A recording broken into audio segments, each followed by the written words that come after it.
반갑습니다. 예, 홍준선 목사라고 합니다. 제가 기억하기로는 작년 2018년도 1월 달에 제가 잠시 이곳에 와서 수예배 설교를 같이 드린 것 같은데 다시 한 1년 반 만에 만나 뵙게 돼서 반갑고요. 그 사이에 교회가 더 든든하게 부흥한 것 같고 또 목사님 위임식 예배도 있었다는 소식을 제가 페이스북을 통해서 들었습니다. 더욱더 이 교회가 이 대구 땅에서 하나님 나라를 세워가는 든든한 교회가 되어지기를 주의 이름으로 축원합니다.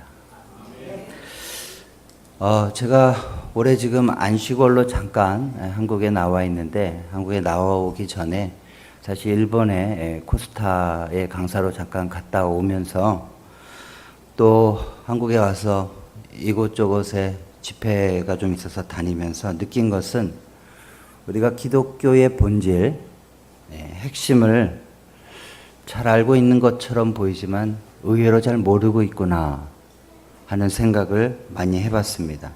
다시 이야기하면 우리가 열심히 힘을 내서 종교 생활을 하고 있는데 본인은 그것을 하나님을 섬기는 신앙 생활을 한다고 착각하는 경우가 참 많구나 하는 생각을 했습니다. 그래서 저는 오늘 주어진 이 짧은 시간 동안에 여러분들에게 저야 어차피 한 번 있다가 가는 사람이니까 가장 기독교의 중심, 핵심인 기독교의 본질, 복음 죄송합니다. 그런 것들에 대해서 좀 같이 이야기를 나누는 시간이 되었으면 합니다. 팀 켈러라는 분이 그의 사상을 집대성한 센터 처치라는 책의 첫 챕터는 충격적이게 이렇게 시작합니다. 모든 것이 다 복음은 아니다. 우리가 복음과 그 복음의 결과를 상당히 많이 헷갈려하는 경우가 있습니다. 그래서 그의 책에 제가 일부를 발췌를 했는데 제가 PPT를 조금 잘릴 수가 있어요. 왜냐하면 제가 이거를 키노트로 작업을 했는데 그래서 좀 이해하시고 제가 한번 읽어드리겠습니다. 두 사람은 교회에 서로 나란히 앉아 다 같이 하나님 법에 순종하고 기도하고 금식하고 좋은 가정을 만들려고 노력하는 사람일 수 있다. 그러나 그들은 근본적으로 전혀 다른 동기를 갖고 있고 철저하게 전혀 다른 정신에 따라 살며 완전히 다른 종류의 내적인 인격을 갖게 된다. 여기에 말하는 이 두 사람은 한 사람은 종교인이고 한 사람은 복음을 아는 신앙인입니다. 설교자는 반드시 복음을 종교 또는 비종교와 구분해서 제3의 길로 설교해야 한다. 왜냐하면 많은 교회를 다니는 사람들이 명목상의 교인, 즉 종교인이기 때문이고 하지만 종교인은 겉으로 보기에는 복음을 아는 그리스도인처럼 보이기 때문이다. 또한 비종교인에게 복음을 전하면 저들은 자동적으로 자신들이 종교인이 되라고 요구하는 줄 알기 때문에 종교를 거부하는 마음으로 복음을 거부한다. 따라서 당신이 정말로 복음을 아는 설교자라면 적극적으로 종교를 비판해야 한다. 그래야 청중들이 교훈적인 가르침, 종교와 복음의 차이를 이해할 수 있기 때문이다. 제가 해외에서 사역을 하면서 오늘날 한국에서 전도가 안 된다고 들었습니다. 기독교인이라 그러면 이상하게 취급받는다고 들었습니다. 근데 저는 그것이 기독교가 잘못되었다기보다는 우리 기독교를 믿고 있고 복음을 믿는 우리가 어쩌면 종교와 복음을 구분하지 못해서 나오는, 그래서 세상 사람들에게 복음을 전하기보다는 종교를 전하는 것이 참 크다고 생각을 합니다.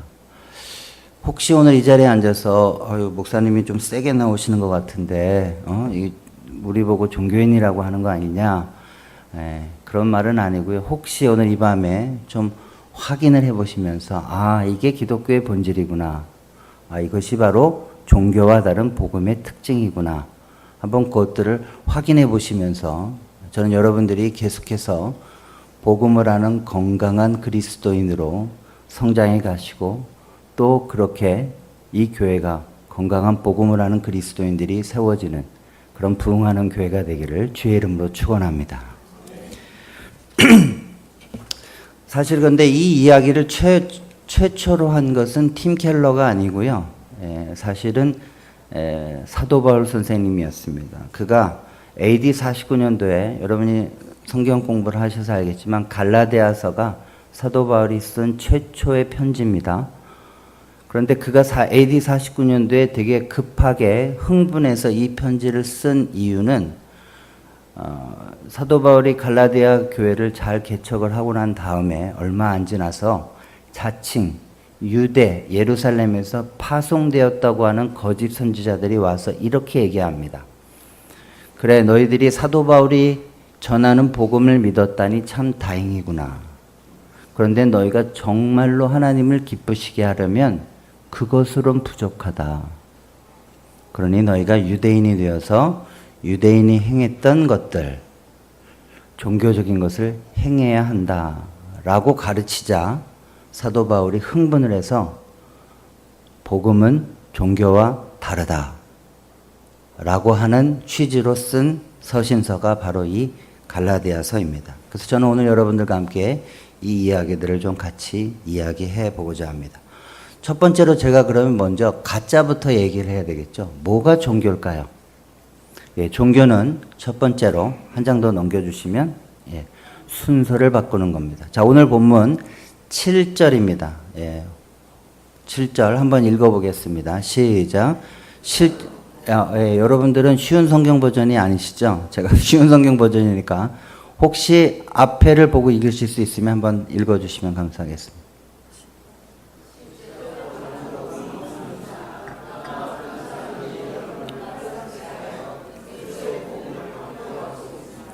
여기 보면은 another gospel, 다른 어떤 복음을 전한다고 얘기를 하니까 사도 바울이 흥분을 해서 얘기하는 게 그 사람들이 전하는 거는 또 다른 종류의 복음을 전하는 게 아니다.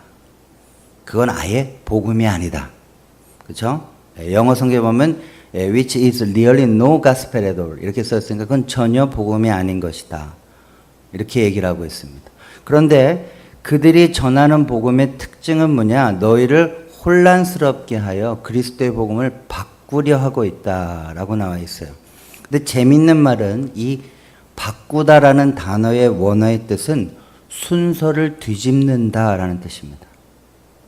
여기에 종교의 첫 번째 아주 중요한 특징이 있습니다. 즉 종교와 복음은 순서 하나만 뒤집은 겁니다. 근데 그게 어마어마한 혼란을 일으킵니다. 왜요? 여기 나와 있죠. 그 순서, 복음의 순서를 뒤집으니까 여러분이 혼란스러워졌다. 이렇게 얘기하고 있어요. 여러분 예나 지금이나 교회를 혼란스럽게 하시는 분들은 교회 밖에 있는 분들이 아닙니다.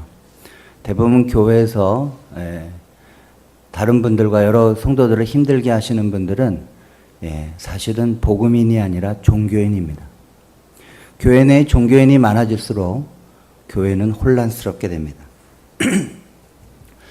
그러면 이 순서를 하나 바꾼 것, 뭘 바꿀까요? 이렇게 얘기합니다. 팀 켈러는 나는 순종한다.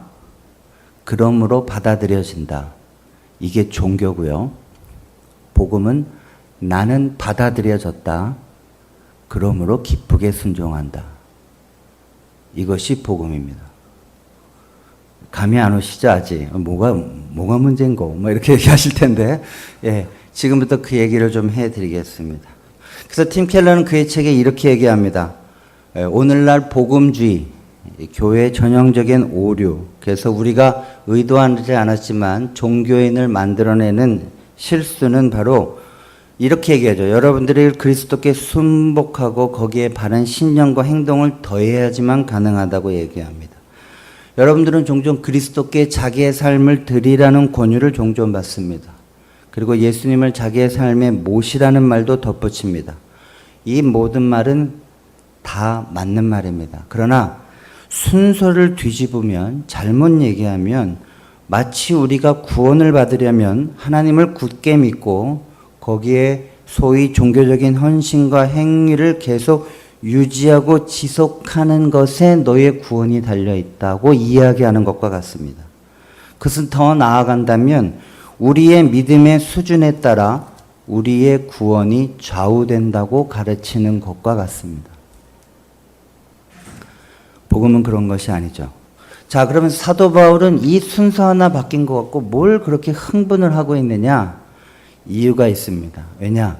사도 바울이 과거에 아주 철저한 종교인이었기 때문입니다. 자, 오늘 우리가 읽지 않았지만 갈라디아서 1장 13, 14절을 한번 읽어보겠습니다.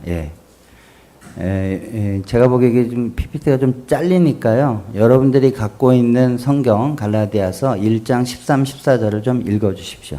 자, 읽겠습니다. 시작.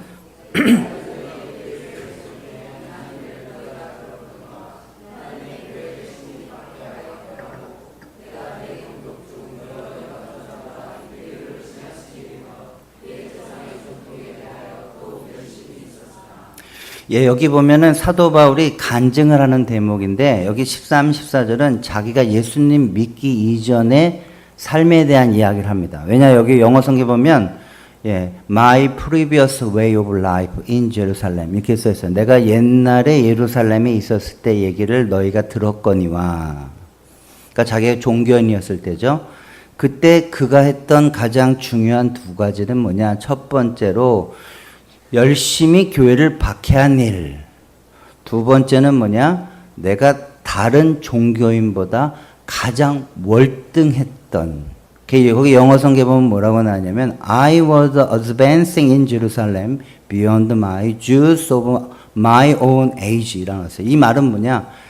자기의 동년배 중에는 자기를 따라올 자가 없었어요. 그 정도로 열심을 내서 유대인을 섬겼다는 것이죠. 한마디로 얘기하면 뭐예요? 나 과거에 종교인으로 따지면 탑이었다. 그런데 어떻게 됐다고요? 아무리 그렇게 살았어도 내가 하나님과 바른 관계는 되지 못했다. 왜요? 아까 대적자들이 뭐라고 얘기했다고요? 사도 바울이 너희들에게 복음을 전했다고? 그래, 그거 들었던 건 좋은 거야. 그런데 너희가 정말로 하나님을 기쁘시게 하려면 그걸로는 모자르지. 너희가 유대인이 되어서 유대인이 했던 그 열심적인 행위를 더해야 할 거야. 근데 사도 바울이 지금 뭐라고 얘기하는 거예요? 무슨 김밥 옆구리 터지는 소리냐. 내 과거에 내가 그랬던 사람 중엔 탑이었다. 그런데 난 그때 하나님과 올바른 관계가 아니었다. 그런데 너희들이 지금 갈라디아 교인들에게 내 과거에 살았던 대로 살라고 얘기한다고? 그래서 지금 흥분해서 이 편지를 쓰고 있는 것이죠. 자, 그러면 여기에서 우리가 종교의 문제점이 뭔지를 좀 봐야 합니다. 왜냐? 아니, 이렇게 열심을 다해서 하나님 말씀에 충성을 다하고 순종하고 도덕적, 윤리적으로 최선을 다해서 노력하고 성실히 살아가는 삶 자체가 뭐가 문제일까요? 다시 얘기하면 나는 열심을 다해 최선을 다해 순종한다. 그러므로 하나님께 받아들여진다. 이 순서대로 사는 게 뭐가 문제란 말입니까? 다시 얘기하면 요즘 먹고 살기도 바쁜데 이런 와중에 주중에 수요예배 꼬박꼬박 나오시고 기도하시고 직장생활, 가정일 이런 거 다 쪼개서 이 수요일날 이 밤에 열심히 나와서 기도하려고 하는 나 같은 사람에게 목사님이 지금 뭐라고 얘기하시는 겁니까? 제가 종교인이란 말입니까? 라고 이야기를 오해하실 수 있습니다. 자, 여기에 가장 큰 문제는 그렇게 열심을 내서 최선을 다해서 성실하게 하나님을 섬기는 것이 문제가 아니라 그렇게 섬기려고 할 때 우리가 자칫 잘못하면 성경에서 말하는 죄라고 하는 핵심을 놓칠 수 있기 때문입니다. 그러니까 사도 바울이 이렇게 흥분해서 이야기하는 이유는 기독교의 본질을 오해시키게 만들었다는 것이죠. 그럼 기독교의 가장 큰 핵심은 뭐냐? 여러분, 기독교에서 말하는 죄는 뭘까요? 그저 종교적으로, 윤리적으로, 도덕적으로 남의 돈 떼먹고 세금하고, 물론 그것도 나쁜 일이지만요. 그것을 기독교에서 말하는 죄라고 얘기할까요? 저는 성경으로 우리가 다시 한번 돌아가서 우리가 죄라는 것을 잘못 정의하고 있기 때문에 오늘날 우리가 종교인이 되기 쉽다라고 이야기할 수 있습니다. 자, 성경에서 말하는 죄는 어떤 것이냐? 창세기로 한번 가보겠습니다. 창세기 2장 16, 17절, 3장 4절, 5절입니다. 요거는 그냥 여러분 성경책 찾기 힘드시니까 한번 읽겠습니다. 시작. 여호와 하나님께서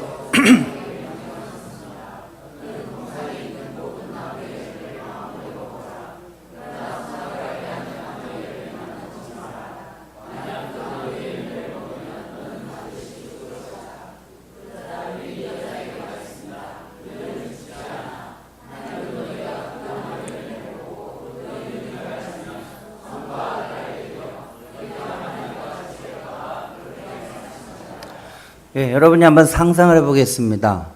에덴 동산에서 아담과 하와가 무궁화 꽃이 피었습니다를 했습니다. 그래서 하필이면 하와가 순례였습니다. 그래서 자기야 빨리 해라 배고프다. 그래서 이제 하필이면 무궁화 꽃이 피었습니다는 그 순례하는 나무가 선악과였습니다. 그럼 저쪽에서 이제 아담이 선악과를 향해서 달려가지 않겠습니까? 무궁화 꽃이 피었습니다를 하면서. 그러면서 이제 생각하겠죠. 와, 우리 마누라 억수로 이쁘네. 이러면서 뒤태를 감상하면서 한 걸음 한 걸음 다가갈 겁니다. 그런데 하필이면 그 하와가 무궁화 꽃이 피었습니다를 했던 그 나무가 선악과였기 때문에 선악과까지 같이 보게 된 거죠. 그러면서 느낍니다. 와, 죽이네. 이러면서 이 나무 진짜 멋있는데, 너무 아름다운데 생각을 하겠죠. 그런데 선악과를 쳐다볼 때 한 가지 생각이 더 듭니다. 그런데 하나님이 저거 따먹지 말라 그랬는데, 여기 말한 대로 따먹으면 반드시 죽는다 그랬는데, 그러면 생각이 거기까지만 미칠까요? 하나 더 생각하겠죠. 그럼 하나님이 뭔데 나보고 따먹지 말라 그러지? 하나님은 비록 나랑 완벽히 똑같아도 나한테 절대로 따먹지 말라고 명령할 수 있는 창조주고, 나는 비록 하나님과 완벽하게 똑같아도 하나님이 따먹지 말라고 하면 그 명령을 들어야 되는 피조물이라고 하는 유일한 경계선이 선악과 때문에 생깁니다. 여러분, 창세기 저희가 찾아보지 않았지만 1장 25절을 보면 하나님이 인간을 만드실 때 자기의 형상대로 창조하셨다고 그랬어요. 영어 성경에 보면 The image of God 이렇게 나와 있는데, 그 이미지가 이 껍데기만 얘기하는 게 아니라 하나님이 갖고 있는 모든 것들, 속성, 의, 희락, 화평, 또 영성, 어떤 정말로 지식, 이런 모든 것. 그래서 성경에 보면 하나님이 만드신 피조물 중에 인간이 가장 완벽한 존재였죠. 그래서 여러분 알다시피 마지막 6째 날만 뭐라고 나와 있어요? 보시기에 심히 좋았더라. 왜 심히 좋았을까요? 하나님이 보기에도 피조물 중에 이만한 게 없는 거예요. 왜? 이 세상에 가장 완벽한 하나님을 그대로 카피했으니 얼마나 완벽한 피조물이겠어요. 그런데 아무리 똑같아도 하나는 그 피조물을 만든 창조주요, 또 하나는 그 창조주의 말을 들어야 되는 피조물입니다. 그래서 하나님이 그것을 매우 인격적으로 아담이 스스로 보고 늘 날마다 새기라고 에덴 동산 중앙 한가운데 선악과를 세워둔 겁니다. 저는 어렸을 때 조금 좀 시니컬한 그런 애였는지 모르지만, 어렸을 때 선악과가 정말 이해되지 않았어요. 왜? 어렸을 때 저희는 이렇게 그 유치원 같은 데서 보면 이렇게 스케치북으로 항상 하셨거든요. 주일학교 선생님들이. 그리고 이렇게 해서 하나 넘기면 이렇게 선악과 나와 있는 게 나무 그림이 있고. 근데 선악과가 항상 사과였어요. 사과 먹고, 그 다음에 이렇게 막 그 아담 막 이렇게 누워 있고, 그 다음에 막 울고 있고. 그래서 어렸을 때 보면 하나님이 되게 이해가 안 갔어요. 하나님 되게 째째하다.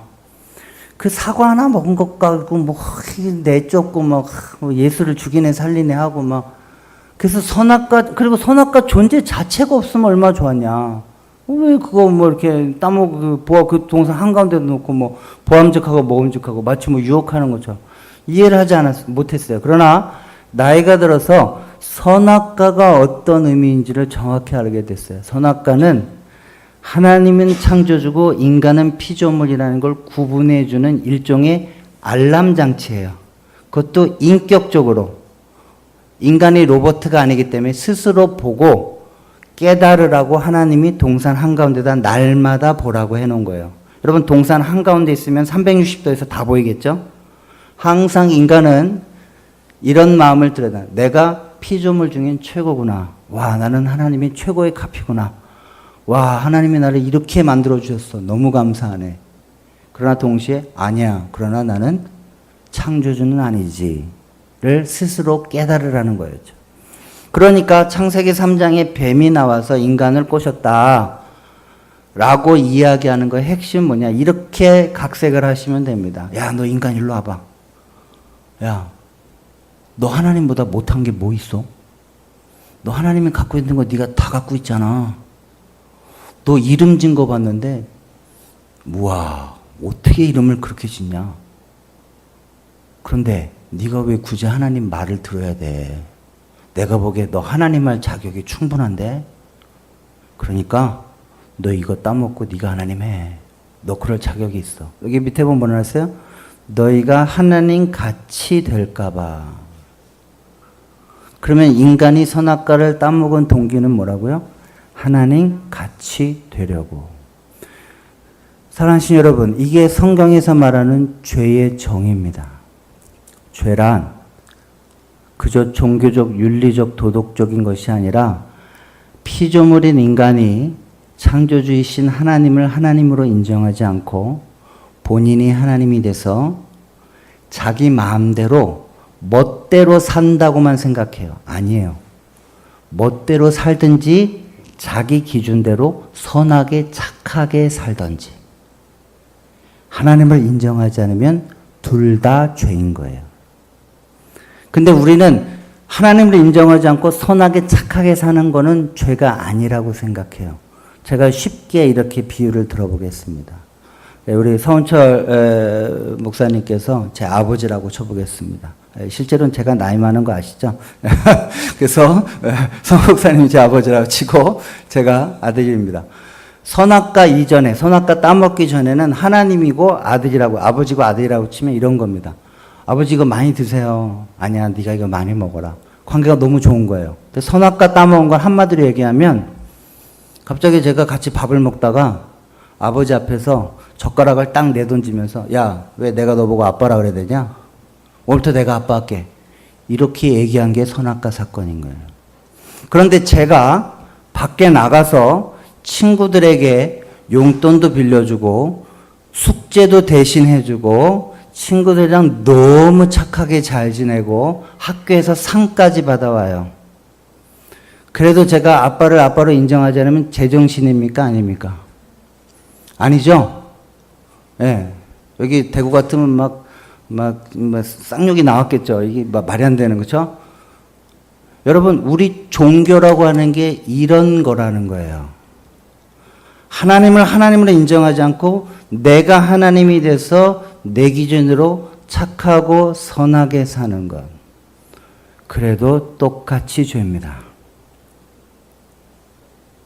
그런데 우리가 이거를 왜 자꾸 종교로 열심히 최선을 다해 사는 게 죄가 아니라고 생각하냐면 죄의 기준을 자꾸 윤리 도덕으로 생각하는 거예요. 여러분 보세요. 저와 여러분들이 제일 기분 나쁜 말 중에 하나는 뭐냐? 예수천당 불신지옥이에요. 예수천당은 좀 이해하겠는데 불신지옥은 동의하기가 어려워요. 왜요? 내가 윤리 도덕적으로 나를 놓고 봤을 때 나는 중간은 된다고 생각하는 거야. 내가 뭐 그렇게 세상 사람들이 욕하는 쓰레기도 아니고 그렇다고 막 세상 사람들이 칭송하는 성인군자도 아니에요.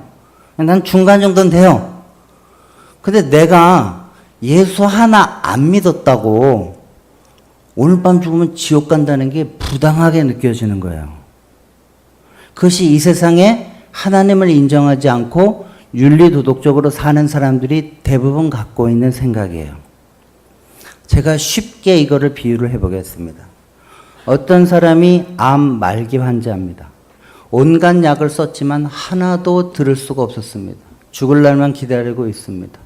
그런데 한 나라에서 신약이 개발됐습니다. 그것도 나라에서 어마어마한 프로젝트로 돈을 내서 신약을 개발했습니다. 그리고 무려 그 약을 공짜로 나눠준다고 합니다. 의사 선생님이 환자님 이거 드셔야 됩니다. 이거 드시면 암 날 확률이 거의 99%랍니다. 꼭 선생님이 드셔야 합니다. 이랬어요. 그런데 그 사람이 그 약을 거부했습니다. 어떻게 됐을까요? 죽었습니다. 겉으로는 뭐를 거부했기 때문에 죽은 거죠? 약을 거부했기 때문에 죽은 겁니다. 그러나 근본적으로 그 사람이 죽은 원인은 뭡니까? 암 때문에 죽은 것이죠. 오늘날 기독교에서 말하는 그 암덩어리는 윤리 도덕이 아니고 내가 내 인생의 주인 돼서 살아가는 삶을 의미합니다. 창조주를 인정하지 않는 삶을 의미합니다. 창조주를 인정하지 않고 아무리 도덕 윤리적으로 열심히 살고 최선을 다해 살아도 하나님 입장에서 그 사람은 암 환자입니다.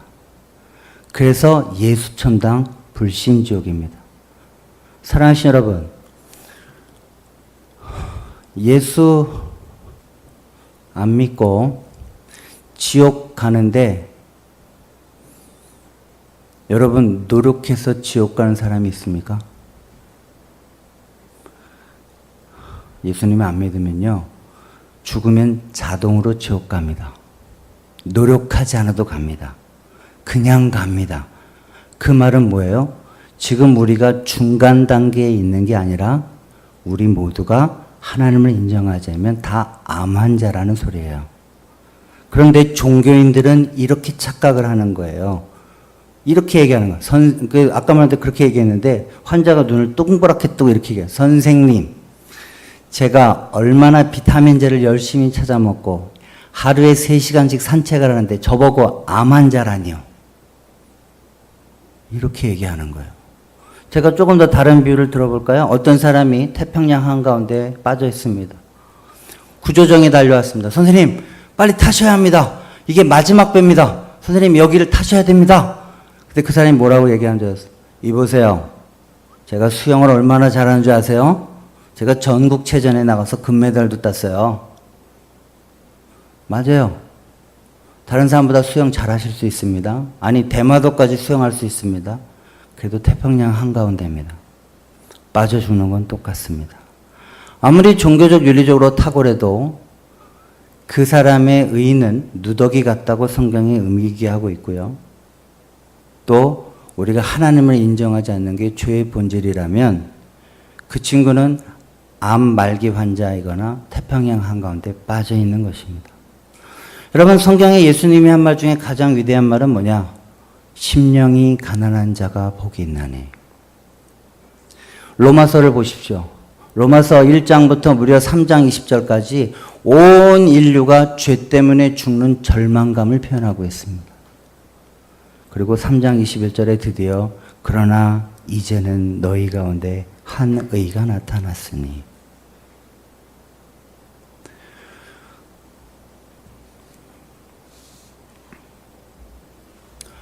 오늘 다시 한번 우리가 복음이라는 걸 깨달으려면 제일 중요한 건 내가 얼마나 열심히 최선을 다해서 살았느냐가 아니라 지금 내가 내 인생의 주인이고 내가 여전히 하나님을 하나님으로 인정하지 않고 살고 있다면 나는 죽을 날만 기다리고 있는 암 환자나 태평양 한가운데서 구조를 간절하게 요청해야 될 수밖에 없는 그런 절망적인 상태라는 것을 깨닫는 것입니다. 그래서 복음은 놀랍게도 본인이 죄인이라는 것을 깊이 깨닫는 절망감에서부터 출발합니다. 아멘이십니까? 자, 그럼 사도 바울이 아까 얘기한 걸 한번 다시 얘기할게요. 왜 사도 바울이 그렇게 흥분했느냐? 한번 보겠습니다. 다시 한번 3장 13, 14절 한 장만 더 넘겨주시면.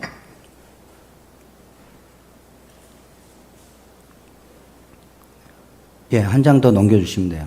다시 원래로 돌아. 예. 그래서 종교는 뭐라고요? 순서를 바꾼 거예요. 종교의 두 번째 특징은 자신이 주인 돼서 사는 거예요. 아무리 선하고 착하게 살아도. 여기 보세요. 사도 바울이 그 전에 윤리도덕적으로 안 살았을까요? 그가 그 정도로 유대교에 열심이었는데 그가 강박증에 걸린 사람처럼 최선을 다해 살았을 것입니다. 그러나 그의 과거의 삶을 돌이키면서 나는 그때 하나님과 바른 관계가 되지 못했다라고 이야기하는 근본적인 이유는 뭡니까? 자, 아까 여기 나온 대로 한번 다시 13, 14절을 보시면 주어가 뭐예요? 다 I예요. I. 내가 최선을 다해서 열심히 살았지만 사도 바울의 과거를 한마디로 정의하면 내가 주인 돼서 살아갔던 삶이에요. 내가 열심을 가졌다. 내가 핍박했다. 내가 그렇게 살았다. 그래서 사도 바울은 자신이 종교인이었고 자신이 죄인이었다는 것을 깨달은 것입니다. 자, 그런데 놀랍게 15, 16절에 사도 바울이 이제 예수님을 만난 다음에 그가 있던 자기의 삶을 간증하는 게 15, 16절입니다. 한번 보겠습니다. 예, 한번 넘겨주시고 여러분 15, 16절 한번 읽어주십시오. 시작.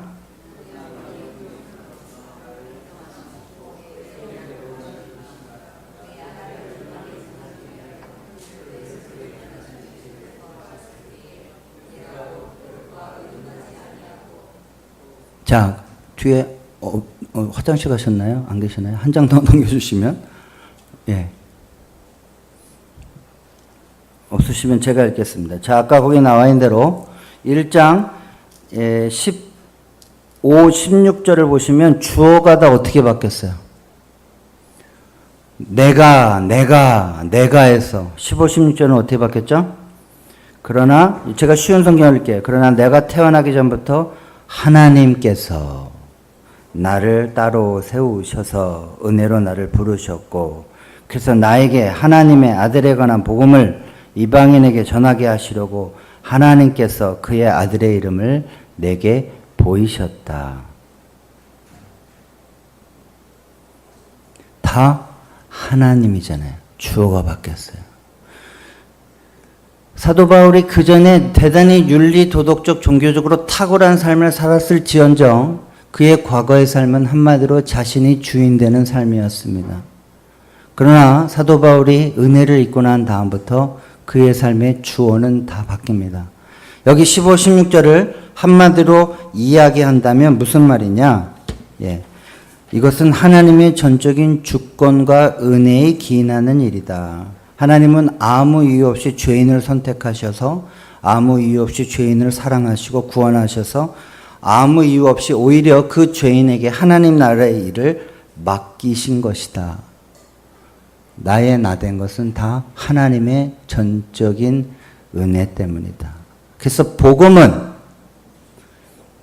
내가 뭘 하는 게 아닙니다. 내가 순종한다, 고로 받아들여진다가 아니라 그가 나를 위해서 뭔가 하신 것입니다. 여러분 자꾸 믿음을 달라고 얘기하는데 믿음의 포인트는 아주 쉽게 뭐냐? What he has done for you. 그가 당신을 위해서 먼저 뭘 하셨는지를 들으셔야 합니다. 그가 당신을 위해서 먼저 하신 그 사건을 들으셔야 합니다. 그래야 믿음이 생기는. 그래서 들으면 믿음은 들으면서 난다고 얘기하죠. 그가 당신을 위해서 뭔가 하신 일을 먼저 들으셔야 돼요. 복음은 철저하게 하나님이 먼저 하신 거예요. 주도하신 거예요. 내가 뭘 한 게 아니에요.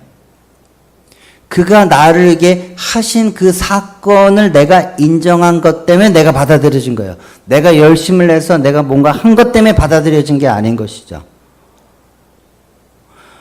제가 워십에 관한 예배에 관한 설교를 드릴 때도 여러분 오늘날 전 세계에서 최고의 워십 콘서트장이 어딜까요?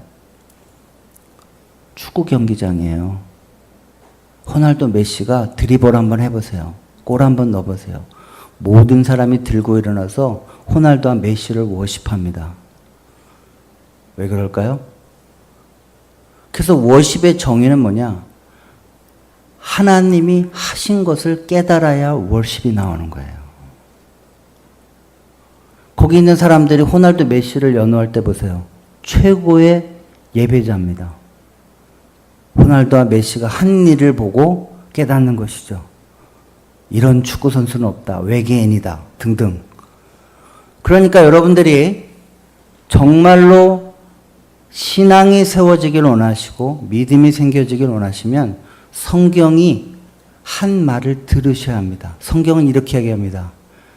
너가 그렇게 네 삶의 주인 돼서 막 살든 종교적으로 윤리적으로 나는 좀 괜찮은 사람인 것처럼 하고 살았던 간에 그런 죄인을 위해서 하나님이 너에게 하신 일이 있다. 그럼 그 하신 일이 뭘까요? 갈라디아서 1장 3장 4절 3절 4절이 복음의 핵심입니다. 혹시 여러분 성경책 있으면 한번 읽어주시기 바랍니다. 시작. 예, 갈라디아서 1장 3절 4절입니다. 자, 읽겠습니다. 자.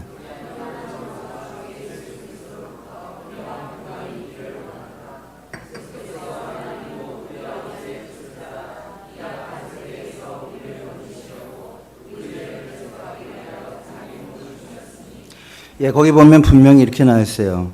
너에게 은혜와 평강이 있기를 바라노라.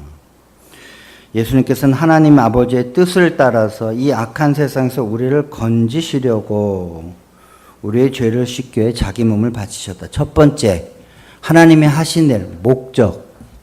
우리를 이 악한 세상에서 건져주시려고.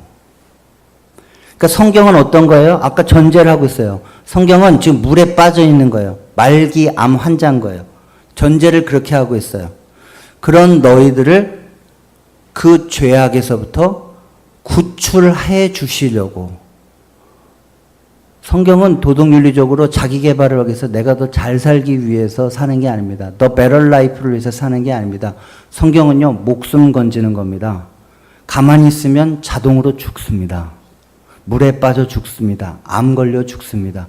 그게 내 현실이라는 걸 받아들이셔야 합니다. 우리가 이걸 아까 말한 대로 제일 많이 착각하는 건 내가 종교인이기 때문에, 아까 말한 대로 나 도덕윤리적으로 괜찮은 사람이라고 생각하고, 아니에요.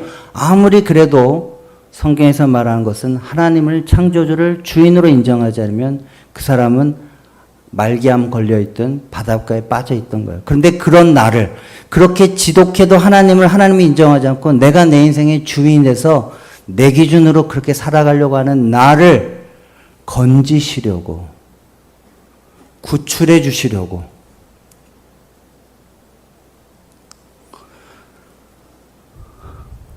방법은요, 자기의 몸을 주심으로. 자, 제가 오늘 원래 호주 달러를 보여드려야 되는데 호주 달러가 없어서 저기 중국에서 오신 분들, 중국 돈 10원입니다. 이거 아마 한국 돈으로 하면 1,700원 정도 될 텐데요. 이 중국 돈 제가 막 이렇게 구겨가지고, 어차피 괜찮죠? 중국 돈 막 구겨가지고 여기다 침을 뱉은 다음에 발로 막 밟아가지고 이거 인천공항에 가가지고 이렇게 해가지고 바꿔달라고 그랬어요. 바꿔줄까요? 안 바꿔줄까요? 바꿔주죠. 내가 한번 째려보고 바꿔줄 거예요. 돈을 좀 깨끗하게 쓰지. 왜 그럴까요? 여러분, 환전소를 영어로 exchange라고 얘기합니다. 이 돈은 중국 정부가 보증을 쓰고 있기 때문에 바꿔줘야 합니다. 예수님이 우리를 구원하실 때 방법이 바로 그 exchange였습니다. 나 같은 죄인의 그 죄 문제를 해결하시려고 예수님 자체를 나랑 목숨을 바꾸신 것입니다. 아멘이십니까? 그러면 사랑하신 여러분, 여러분의 인생이 돈처럼 꾸겨져 있다고 생각해 봅시다. 내가 요즘 재수도 못하고, 재수도 하고 있고, 직업도 안 되고, 가정은 엉망이고. 그래도 여러분이 예수님이 당신을 위해서 하신 일을 믿으신다면 최소한의 여러분의 가치는 예수님의 목숨값일 것임을 믿으십니까? 그래요. 기독교인의 자존감, 기독교인의 가치는 내가 뭘 잘해서가 아니라 예수님이 나 같은 자를 위해서 자기 목숨으로 익스체인지 하셨다는 걸 믿기 때문입니다. 아멘이십니까? 성경엔 분명히 나와 있어요. 자, 목적은 뭐라고요? 나를 어디론가부터 지금 구출해 주시려고, 그것도 이 죄 많은 세상으로부터 나를 구출해 주시려고. 다시 이야기하면 내가 주인 돼서 살아가는 그 지긋지긋한 자기 중심적인 삶에서 나를 건져 주시려고 놀랍게도 어떤 방법을 쓰셨어요? 자기 목숨을 십자가에서 바꾸시는 방법을 통해서 이 일을 이루셨다는 겁니다. 할렐루야. 그런데 마지막으로 뭐라고 하냐면 하나님 아버지의 뜻을 따라. 저는 이 부분이 가장 감동스럽습니다. 왜냐? 이것을 흔히 말해서 칭의라고 얘기하는데 여러분이 생각하는 칭의는 그냥 의롭다고 칭하다 이런 뜻이라고 생각합니다. 아니에요. 성경에서 말하는 칭의를 조금 더 쉽게 얘기하면 이거예요. 당신이 나보다 더 약속에 신실하다 이런 뜻입니다. 여러분 성경에서 처음으로 칭이라고 하는 히브리어 헬라어 원어가 나온 게 어딜까요? 창세기 38장에 보면 다말 사건인 거죠. 여러분 알다시피 유다라고 하는 시아버지와 며느리가 불륜을 저질렀습니다. 난리가 났죠? 예, 양털 깎는 시기에 가서 원래는 자기 아들을 계속 죽었어요. 자, 그런데 분명히 아브라함은 어떤 약속을 받았죠? 네 자손이 별처럼 많아질 것이다 라고 얘기했죠. 그러면 당시 아브라함 계통의 사람들의 첫 번째는 뭐예요? 자손을 불려야 되는 거죠. 그런데 자꾸 아들이 죽어요. 그러니까 유다가 겁이 나서 어떻게 했죠? 애가 크면 죽게. 그래놓고 며느리한테 자기 아들을 주지 않았죠. 왜? 그 당시는 계대형 수법이라 그래서 형이 죽으면 동생이라도 형수와 결혼을 해서 자식을 봐야 되는 거였어요. 근데 자꾸 자기 자식이 죽어나가니까 약속을 지키지 않았어요. 그런데 다말은 어떻게 하든지 유대의 자손의 가문의 씨를 보존해야 되겠다는 생각에 어떻게 했습니까? 양털 깎는 날에 창녀로 위장하고 가서 성문 앞에 앉아 있다가 시아버지랑 관계를 맺고 그 증표로 여러분이 아는 지팡이를 받았습니다. 나중에 자기 며느리가 무슨 바람이 나고 임신을 했다는 소리를 들리니까 유다가 노해가지고 당장 데리고 오라고 했을 때 그 여인이 어떻게 했어요? 그 증표인 지팡이를 보여줬죠. 그때 유다가 털썩 주저앉으면서 했던 그 말이 뭐냐? 네가 나보다 더 신실하다.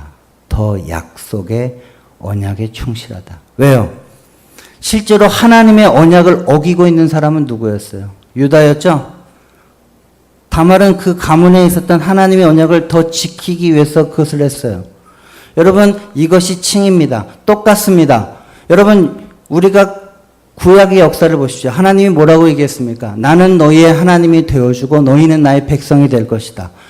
우리가 구약에서부터 복음이 나오죠. 그들이 율법을 받기 이전에 그들은 이미 홍해를 통과했습니다. 그들은 이미 10대 기적을 경험했습니다. 하나님의 전적인 은혜로 그들은 하나님의 백성이 이미 되었습니다. 아멘이십니까? 그리고 난 다음에 필요한 율법을 주신 거죠. 그런데 여러분 알다시피 그 율법을 받을 때 금송아지 사건 기억나시죠? 하나님과 호렙산에서 사인한 다음에 우리로 따지면 결혼한 다음에 아직 결혼 서약서에 잉크도 마르기 전에 금송아지 사건을 벌였어요. 그리고 난 다음에 여러분이 알다시피 가데스 바네에서 38년 동안 하나님 백성으로 사는 거나 관심 없고 먹고 사는 거에 관심 있다고 했어요. 그런 사람들을 달래서 우리가 말한 대로 여호수아서를 통해서 가나안 땅에 들어갔어요. 드디어 하나님 나라 백성이 되었습니다. 땅도 차지했습니다. 그런데 그들이 급속하게 사사기에서 뭐가 됐죠? 바알을 섬기죠. 아세라를 섬기죠. 그런데 하나님이 그 백성을 포기하셨습니까? 그 백성을 포기하지 않고 끝까지 선지자를 보내요. 그들에게 너희가 하나님 백성임을 계속 알려주셨습니다.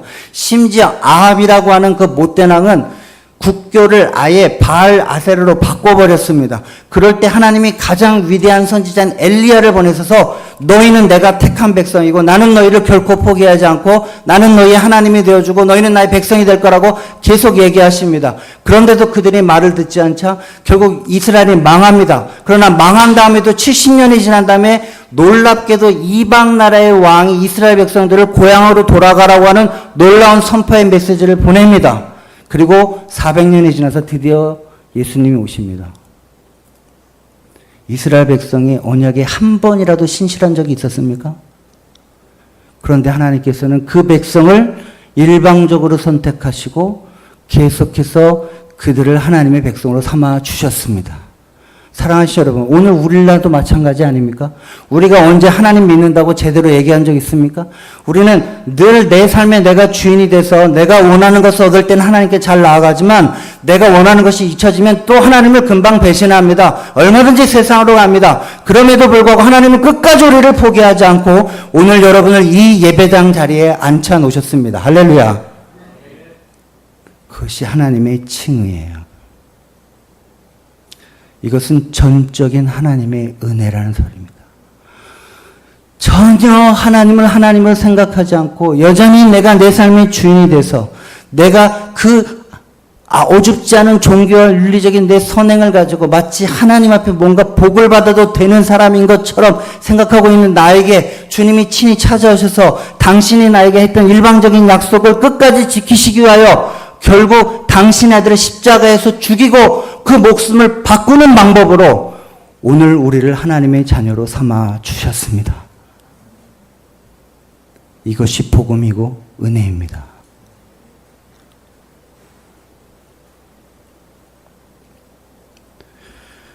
그래서 복음은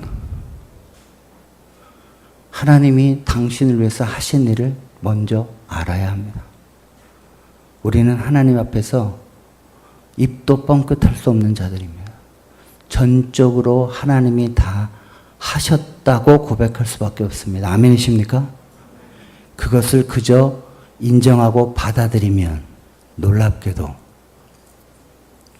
오늘 내 삶에 어떠한 종교적인 행위와 선행과 때로는 어떤 것과 관계없이 저와 여러분들은 오늘 하나님의 자녀로 거저 받아들여지게 됩니다. 아멘이십니까?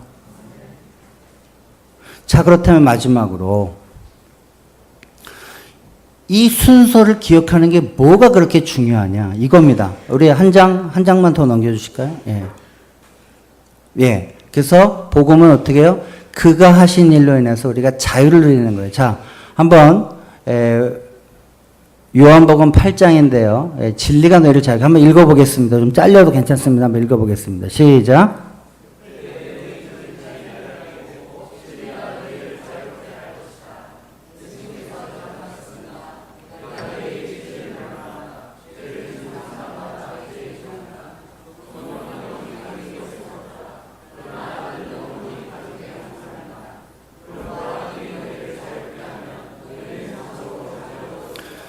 자, 밑에 갈라디아서 5장 1절입니다. 밑에 거 한번 읽어보겠습니다. 자, 시작. 그리스도께서 우리를 해방시키셔서 우리는 자유롭게 되었습니다.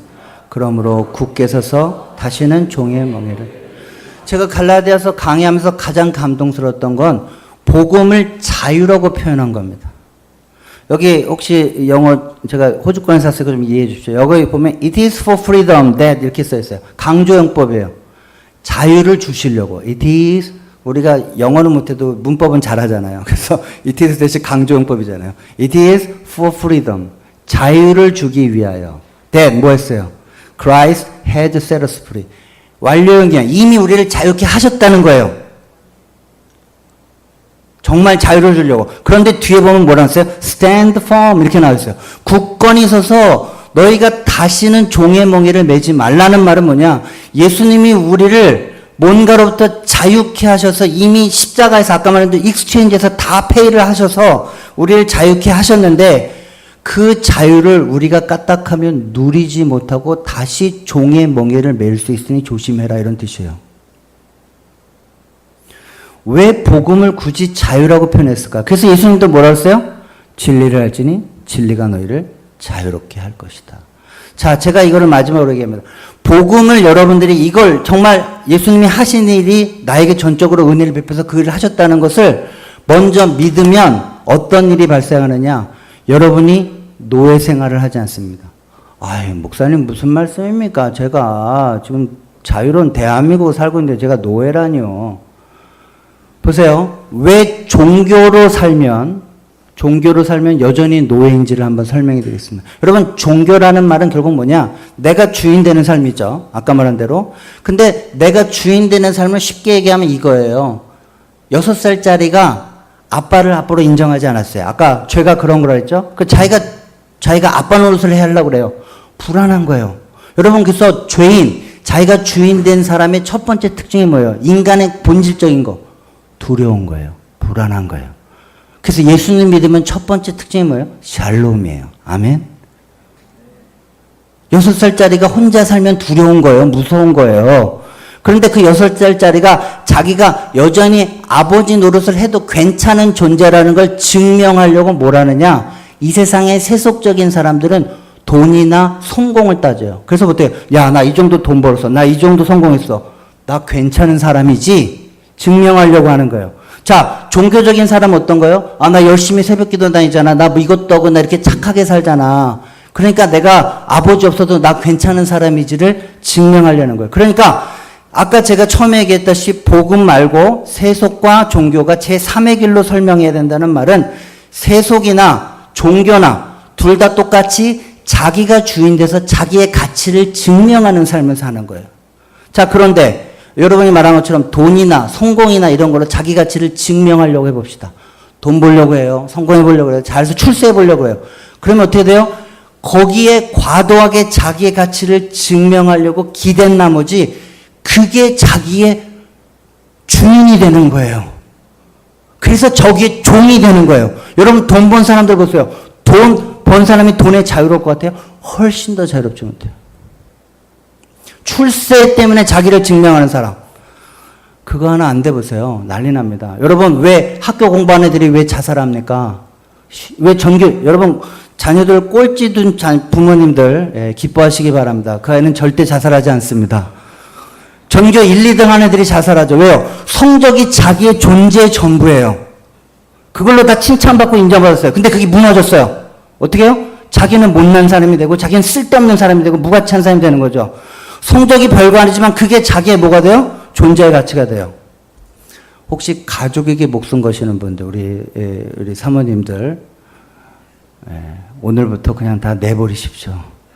남편이고 자식이고 다 필요 없다고 다 내버리십시오. 왜요? 여러분, 주부인데 가족의 행복을 자기의 삶의 최고의 가치로 두는 사람처럼 불행한 게 없습니다. 왜요? 자식이 말을 들어줍니까? 남편이 말을 들어줍니까? 어떻게 그거를 자신의 평생의 행복을 가치를 두고 살면 자기는 얼마나 불쌍한 주부입니까? 거기에 자기의 전 존재의 가치를 걸어보십시오.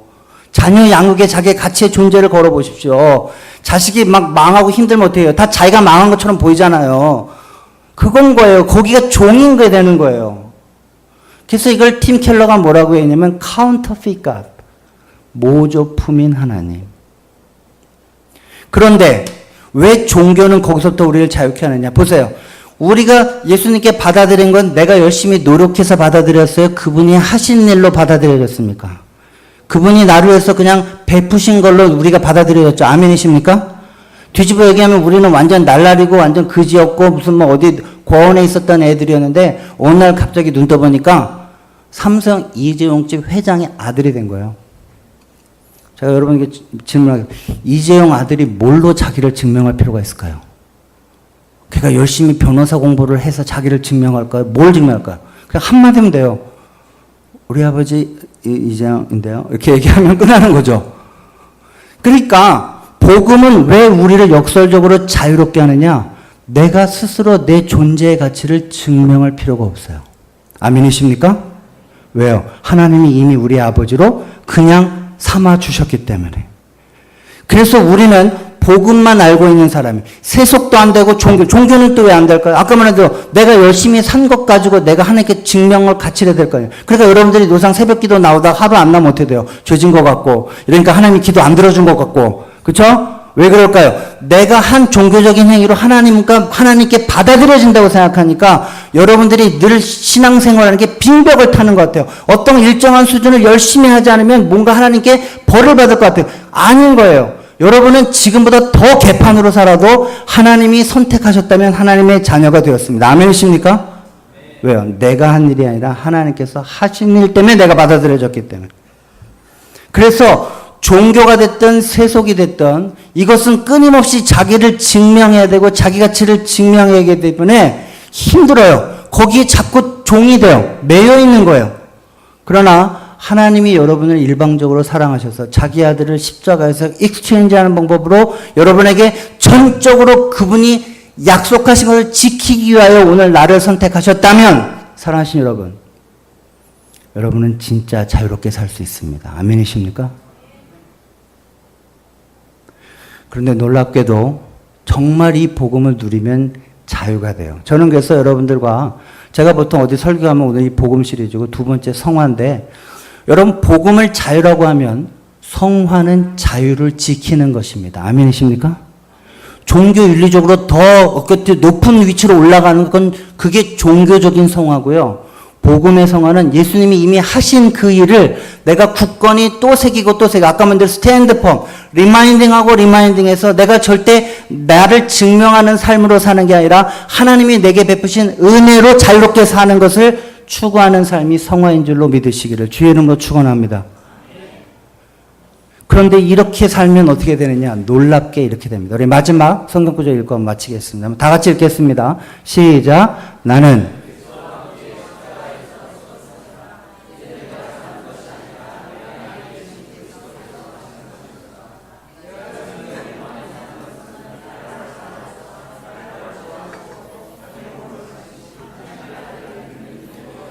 자, 오늘 10절입니다. 시작. 내가 사람의 마음에 들게 하는 것처럼 보입니까? 그렇지 않습니다.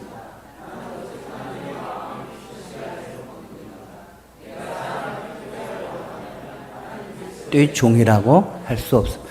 여러분, 마지막으로 상상해 보십시오. 아까 말한 삼성 이재용 회장 아들입니다. 얘가 뭘 하면 자기를 증명할 수 있을까요? 증명할 필요가 없죠.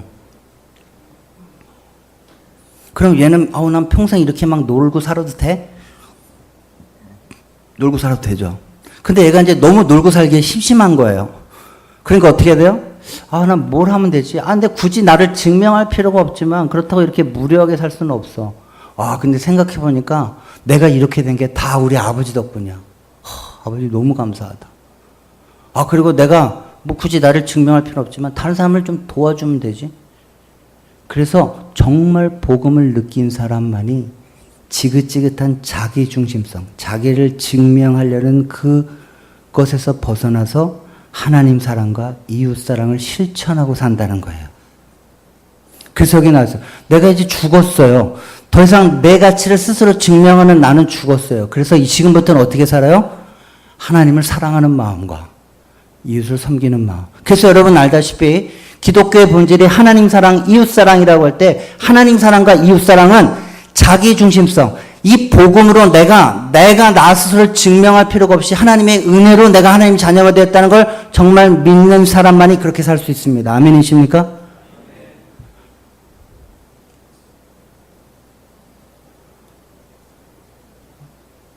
네. 한마음교회 성도 여러분, 교회 이름이 참 좋아요. 한마음. 복음으로 한마음 되시기를 주의 이름으로 축원합니다. 여러분들이 무언가를 하는 거 나쁘지 않아요. 하십시오. 그러나 그것이 여러분의 가치를 증명하고 하나님께 인정받으려는 동기로 하지 마시고 여러분은 이미 그럴 필요가 없이 전적으로 하나님께 acceptable, 받아들여진 존재라는 것을 복음으로 믿음으로 고백하시고 정말 그 은혜가 감당할 수 없거든. 그 은혜에 반응하는 마음으로 순종하십시오.